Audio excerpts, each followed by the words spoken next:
Some viewers may find this disturbing. Viewer discretion is advised. That was not a joke. If you are squeamish, have a fear of pus or blood, or just have trouble forgetting disturbing things, then you might want to scroll down and click to a new tab. Some of the imagery in this episode is unsettling. Whenever I think of a horrid episode of any show, this is what immediately comes to mind. It's what lets me know that things could always get worse, and to count every single blessing we have. The plot of this episode is simple. SpongeBob gets a splinter, and he spends about 11 minutes trying to get it out. If that makes it sound boring, let me tell you that this episode is anything but. In some episodes of SpongeBob, the title card gets fitting background music, like in Spongicus, you get a Roman theme sound. I love here how it plays the same classic tune, like it's saying that it's just another typical episode. As soon as the episode starts, we get our first sign that this was an incredibly terrible idea. It starts out with some incredibly mundane filler, until SpongeBob manages to fling his spatula into the ceiling. He stacks a bunch of boxes to get up, and begins attempting to pull it out. In those boxes were swords and tartar sauce. As soon as SpongeBob pulls his spatula out, he begins falling to the ground. Yeah, I wish. It turns out that he gets saved by dumb luck. And by dumb luck, he trips over some of the tartar sauce and gets the titular splinter jammed into his finger in slow motion. We can see that it goes in pretty damn deep.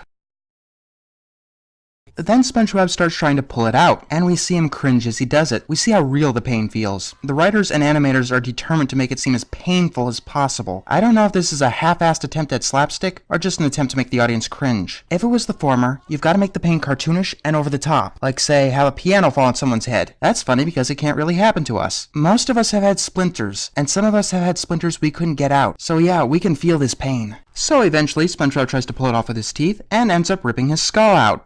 And that convinces him to leave the splinter in. With the splinter getting in the way, SpongeBob ties the spatula to his nose, and that ends up annoying Squidward. Some cliches never do die. And then Squidward sees the splinter. SpongeBob shows it to him, and some of the pus drips on his face. Are you grossed out yet? 'Cause it gets better. Squidward tells SpongeBob that if he doesn't get the splinter out, then Mr. Krabs will be forced to send him home early. It's at this point that I began to wonder if I was overblowing this episode's vile repulsion, when I called it a shitty abomination of hell. Sure, we've had tons of filler and a little bit of gross out, but that's nothing out of the ordinary for your typical modern SpongeBob episode. And then SpongeBob called Dr. Patrick. So, enter Dr. Patrick. He starts out by chewing on SpongeBob's foot, in grotesque detail. Okay, writers, no one wants to see your sick, unfunny, and uninteresting foot fetish. When SpongeBob tells Patrick this, he gets upset. So to calm him down, SpongeBob decides to do whatever Dr. Patrick says without objection. This is your last chance. If you have an aversion to gross out, you will want to back out now. He sees the splinter and reaches into his medical bag and pulls out a hammer. You know it's coming. He rallies it up, and then he smashes the splinter into the thumb, causing it to swell up to a horrid size. And when Dr. Dipshit sees the swelling, he puts a garbage compress on it, causing it to spew forth pus and turn a sickly purple color. Oh, by the way, it gets worse. SpongeBob goes back inside to find Mr. Krabs and Squidward. SpongeBob is determined to hide a splinter. They're building this up quite a lot, and when it's finally revealed, a huge red abomination with pus and a pulsating red vein. That, no joke,